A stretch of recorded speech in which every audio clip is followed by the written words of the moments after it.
Good morning! Sabado na naman ngayon. So, alam nyo naman pag Sabado, kung saan naman namin binabalak magkadto, di ba? So, tara, samahan nyo kami. At kung anong araw mo man to napanood, bahala ka na mag-adjust, basta Sabado karon. Okay, malakat na ta. Hindi ko naman talaga alam kung saan talaga kami pakadto.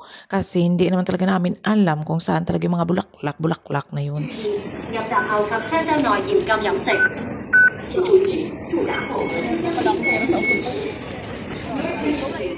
Yang wakay siya signboard na iyan, diyan kayo sasakay na train para hindi tayo magkaligaw-ligaw. Kasi doon daw yun. Sundan nyo na lang ako.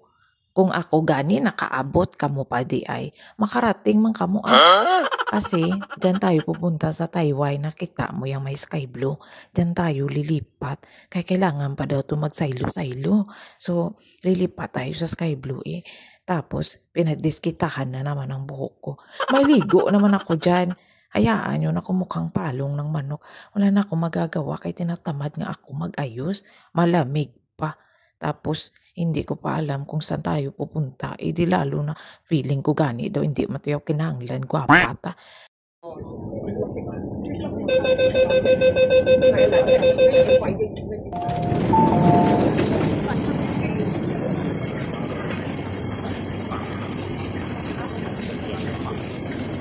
Hindi makita. Sabi ko kay nanay, dapat ganito na lang sila nakikisik sa ayun ng Please stand back from the platform. Don't want to buy water.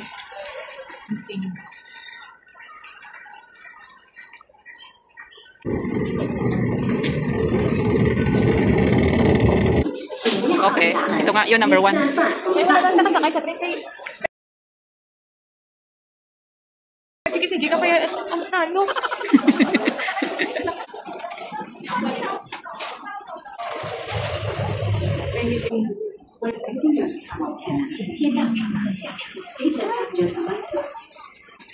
Sana all may corona. Nandito ata yung mga college.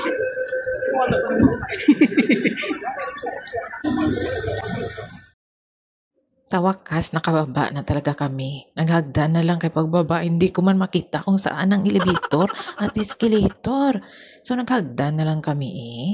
Tapos, kailangan hanapin mo yung exit A3. So, ayan, lalabas na. Kaya hanapin pa namin daw yun. Hindi nga namin intindihan kung saan ba talaga yun. Kaya naisip ko na magtingin-tingin dito sa mga poster na to. Kaya dito malaki yan nilalagay nila kung ano yung mga ginapadukot doon. Kung saan man kapupunta. So, ayan na, tinuro ko na kinakita ko na nandito pala yung daan. So, dire-diretso na kami kailalakad pa daw. Hanapin daw yung bus station. Meron din naman daw yung minibus. Meron namang taxi. Pero hindi na kami nagtaxi. Kasi pag nagtaxi kami, mahal man ang bayad. So, naglakad-lakad lang kami. Kaya medyo lapit raman. So, sabi ko, maglakad-lakad na lang tayo at hanapin na lang natin yung 28K na bus. Kasi parang mas comfortable man doon kaya kung mag-taxi ka, oo nga pa aircon ka pero wag ka day kamahal man po, parang triple man ang bayad. So ito na nga sa wakas nakita ko man. So dito na no, makikita nyo marami dito stasyon ng mga minibus. Dapat laparan nyo ang inyong mga mata para makita nyo ang 28K para madali nyo mahanap kung saan ba talaga kayo pupunta. Sumakay na kami dyan. Tapos may nakilala pa kami dalawang Pilipina pero ang totoo hindi rin nila alam kung saan sila pupunta. Pareho kami ng lugar pakadtuan. So petay hiya na lang namangkot kay kuya sa driver. Pero sinagot ako ng driver ng Chikwa. Wala naintindihan ko lang yung lugar. So ayan na nga, ibababa na kami ni kuya. Sa pagbaba namin yan makikita nyo, pumunta lang kayo sa kaliwa kasi nandun may daanan. Doon na daw yun sabi niya. So nakalagay doon, kailangan mo pa talaga maglakad ng mga 10 minuto. Biskan kapoy ka, malakad ka Biskan ginarayuma ka, malakad ka. So sige, dire-diretso ta malakad. Kaya wala man kita choice. So, habang naglalakad ako, ginabasa-basa ako yung mga nakalagay para hindi ako mawala. Kaya alam nyo namang minsan may pagkaob-ob ako sa daan. Ay hindi pala minsan, palagi pala. sinundan ko na lang yung mga chikwa na ibang mga nakasama namin kanina doon sa sasakyan.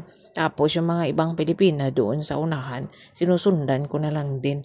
Kasi sa totoo lang, kanya-kanya na kami, hindi naman talaga namin alam kung saan talaga kami papunta nito. Lagi na lang kami naggagala-gala, naglibot-libot. Pero sa totoo, wala talaga kaming alam ng mga pinagpupuntahan namin daw. God, imbento lamang kami Tapos nagchika-chika na ako dyan sa kanila. Feeling close ako sa kanila. Pero hindi ko man talaga sila kilala. So ayan, dire-diretso lang kami naglakad, no? Abo kalula. Akala ko talaga yung kalsada na sa baba, yung pala halos sa gitna ng kami ng building. Malalim pa pala yun. Pero dahil lakad tayo ng lakad at medyo layo pa yata yung kahit 10 minutes man, magchika-chika muna tayo. Kasi may nakita ako sa Reels ba na nanghingi siya ng advice kaya ang problema niya, alam nyo kung ano, na nagatikiman daw sila ng amo niya. Nung lumabas daw siya, may nangyari sa kanila ng amo niya. Tataka naman talaga ako kung paano nangyari yun, no? Kasi wala man siguro kwarto paglabas mo ng bahay. Diba? Tapos, kung naglabas kayo ng amo mo at may nangyari na sa inyo, paano nangyari yun? Hindi ko talaga ma-absorb ng utak ko kung paano nangyari yun. Baka naman siguro nagkaintindihan na kayo nandun pa lang kayo sa loob ng bahay. Tapos, dinerecho nyo na lang sa labas kasi imposible namang sabihin mo na sinundan ka ng amo mo tapos paglabas mo nagkaroon na ng pangyayari sa inyong dalawa. Mala naman siguro, binalibag ka sa dingding? Tapos may nangyari na agad. Tapos hihingi ka ng tulong ngayon. Pagkatapos kang masarapan, hihingi ka ng tulong sa kung kanino. Bakit? May ambag pa kami doon? Wala man. Ay hala siya. Buti sana kung damay-damay sa charap tapos damay-damay din sa problema. Ay hala, hindi talaga pwede yung mga ganun-ganun. Pero napaka-imposible naman kasi talaga na ganun yung nangyari, no?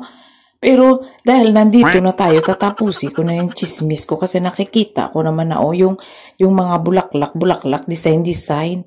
Kaya excited na ako lumapit.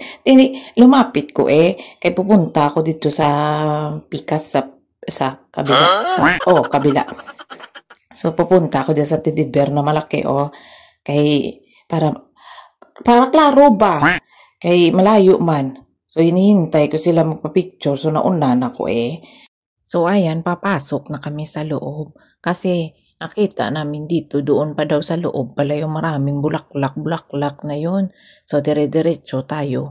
Ito pala yung nakikita naming bahay. Pala na nga puti na parang White Castle ba to? Basta, bahay na puti Wala man siguro multo din no? Kaya daw dako-dako, gini nga balay. Lake House. Ang problema, pa ko lake house daw. Diba dapat pag lake house, expected ko siguro sa tunga ang sa gitna, siguro yung sa gitna ang papicture ko. Akala ko sa gitna, yung lake. Nakisabay pa ako dun sa babae, makipila-pila sa kabila. Ang ganda-ganda ng restaurant nila, Tingnan mo. Ang dami-dami. Yan yung bulaklak nung sinasabi ko sa inyo. Yan na yun. Wow. Anong tawag na dyan? Tulips. Basta bulaklak, depende. Don't judge the book. Kung hindi nyo kilala, ganun lang yun. Basta yan yun Ano tawag mo, di yan yun. Tabas na tayo, wala naman tayong pira, binibinta pala to. Kaya pala, madami na pasok sa loob, binibinta to sa kabila, restaurant. So dahil wala naman akong pera, napagdesisyonan ko na lumabas na lang kami. Kaysa naman, magtingin-tingin ka doon, kakahiya man din. Ayan mga binibinta pala nila. So yung pinuntahan pala namin bulaklak, binibinta to. Naku, gusto ko sana bumili para kay Lagring ba. Baka sakali magbago ang kanyang tawag nito. Hindi na siya sapian ng mga disipulo Kaya lang, naalala ko, wala pala ako cash. Hindi na lang Pero mga kagwapa, sa mga bulaklak na nagbayad, biya kami dito, ma-entrance na $20. Bago ka makapasok dito. Ayan. Naghintay-hintay pa ako pila-pila. Pa ako dyan ang daming tao. So, kailangan mo pila para makapapicture ka man. Wow! Maganda. Diba? Ang ganda-ganda lang pa sa sa mata tingnan. Ito mga pinapatubo pa. Sana sinabi nila sa akin na magpatubo pa sila. Hindi dapat tumulong ako dyan sa bungkal. Ang dami-daming mga tao. So, hindi rin talaga easy magpa-picture kasi kailangan may pila-pila pa sa pag-picture para give and take ba. Pagtapos na yung iba, ikaw naman kaya ang problema kay minsan, kadugay-dugay, gidya. Nakapoy ka na hulat, wala gihapon. Amo na bala. So, siyempre, nag-ikot-ikot na lang kami. Medyo maliit lang to. Pero doon, banda sa kabila, may doon may lake gali. So, it means, dapat hindi siya lake house ang tawag. Dapat kay lake beside the house. Or house beside the lake. No? Amo na bala? Kagwapa, gidya sa mga bulak, bala mo. Tido gwapa man yung nagpicture, oh. Ay, kanami. Pero, aside of that, beside of that, ano ba? Sit aside na lang. Nalistan ko So, wala na buksan ang lake dito sa banda sa Pikas, no? Ay, nakaluhalo na. Ayan, pinuntahan na lang namin kasi dapat meron yan dun sa gitna daanan.